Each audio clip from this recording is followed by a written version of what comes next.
Welcome to Fear Lane, where every road leads to darkness, and every story hides something waiting to be found. Tonight's tale takes us deep into the woods of Elmswick, Maine, where an old hotel stands against time. Locals call it the Riverside Grand, once the pride of the town, now an empty shell where echoes of the past refuse to die. They say if you spend a night there, you never really leave, because the hotel doesn't just remember you, it keeps you. So, turn off the lights, put on your headphones, and whatever you do, don't look behind you. This is the Haunted Hotel, Room 313.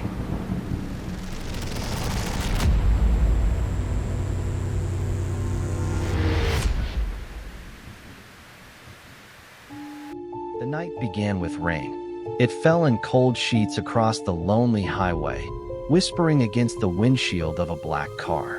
Inside sat Michael Turner, a travel vlogger chasing ghost stories for fame. His followers loved his Haunted Location series, but tonight's destination was his boldest yet, the Riverside Grand Hotel. It had been abandoned since 1987, after a mysterious fire that killed several guests. The strange thing? No one ever found the body of a woman named Emily Graves, the last registered guest of room 313. Michael recorded himself while driving. "All right, guys," he said into the camera, trying to sound confident. "This one's real. The Haunted Riverside Grand. Let's see if the legends are true." The deeper he drove into the fog, the quieter the world became. The radio turned to static. The GPS blinked and died. For a brief second, a soft female whisper came through the static. "Check out." Lightning cracked across the sky. And there it was, the Riverside Grand, rising out of the darkness like a broken memory. The sign above the door flickered, half burned, half alive. He parked the car, stepped out, and looked up. In one top-floor window, a faint yellow light glowed. He laughed nervously. Nice. Haunted already. Inside, the lobby was frozen in time. The air was thick with dust and the faint smell of smoke. A grand chandelier hung crooked, its crystals broken and blackened. Against the far wall stood a piano. One key was pressed down, held there by nothing. "Okay, that's creepy," he muttered, shining his flashlight around. Behind the front desk, he found an old guest book. The last name written sent a chill through him. Emily Graves, room 313. He froze. Emily, the missing guest. Then, out of nowhere, the lobby door slammed shut. "Probably the wind," he whispered, forcing a laugh. But the air felt wrong now, heavy. Listening, he began exploring, his camera still rolling. The halls stretched endlessly, wallpaper peeling, ceiling leaking. Scorch marks trailed along the floor. He spotted something at the end of the corridor, a child's doll sitting upright, staring directly at him. Its porcelain face was cracked. He knelt, brushing off the dust. The doll's head slowly turned toward him.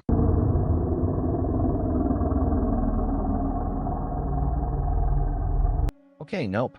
Nope." He dropped it and backed away. Above him, faint footsteps echoed, coming from the upper floor that was supposed to have collapsed. He followed the sound up the stairs. The steps groaned under his weight. The flashlight flickered. When the beam returned, he stood before a burned door marked 313. The knob turned by itself with a soft click. The room beyond looked untouched. The bed was neatly made, sheets white and crisp. The vanity mirror was cracked but clean. On the nightstand sat a half-filled glass of wine. A faint smell of rose perfume filled the air. Michael whispered to the camera, "It's like someone still lives here." He reached for the old rotary phone on the desk. It wasn't plugged in, but suddenly it rang. He froze. Then it rang again. He picked it up slowly. "Hello." A woman's voice whispered through static. "Why did you come back?" His blood ran cold. "Who is this?" The voice answered softly, almost singing. "Check out." The line went dead. The clock on the wall began ticking faster. faster, until silence.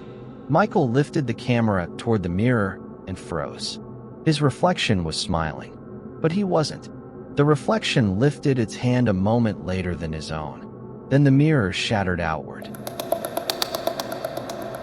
In the fragments, for just a heartbeat, he saw a burned woman's face. Black hair, melted skin, hollow eyes. Then the shards fell silent. He turned. The bed was freshly made again. On the wall above it, words had appeared in dripping red letters. "Stay with me." Panicking, he ran to the door, but the door was gone. Only wall. He spun around, and now the wine glass was full again. The air grew cold. The smell of perfume turned into the stench of smoke. A whisper came from behind him. "You shouldn't have come." He turned. Sitting on the bed was a woman in a white gown, her face hidden by long, dark hair. Her voice cracked. "They never let me leave." Michael's voice shook. Who? Who won't let you leave?" "The hotel." The lights flickered wildly, then burst, covering everything in darkness. When they flickered back on, she was gone.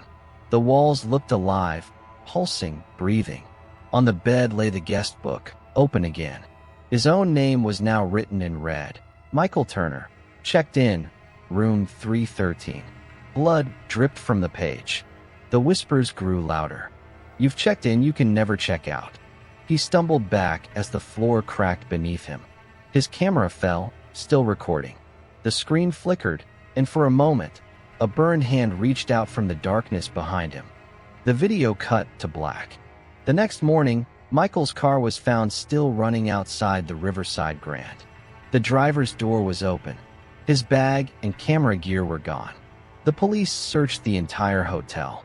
They found nothing, no body, no camera, no sign of struggle. But on the front desk lay the guest book. The last entry, Michael Turner, checked in, room 313. No checkout. A week later, a new video appeared on Michael's channel. It showed grainy footage of the hotel lobby. Then the camera panned slowly toward the front desk, where a man stood behind it, motionless. His eyes were hollow. His mouth moved slowly, whispering, "Welcome to the Riverside Grand." Locals still say that if you drive past the Riverside Grand at midnight, one window on the top floor still glows faintly. And if you listen closely, through the static of your radio, you can hear a whisper, "Check in, check out." If you ever find yourself driving through Elmswick on a rainy night, and you see an old hotel with a single light glowing upstairs, keep driving. Because once you check in, you might never check out. This was The Haunted Hotel, room 313. Brought to you by Fear Lane, where nightmares find a voice. If you enjoyed tonight's story, make sure to like, subscribe, and turn on the bell, because next time, we're visiting a house that refuses to stay empty.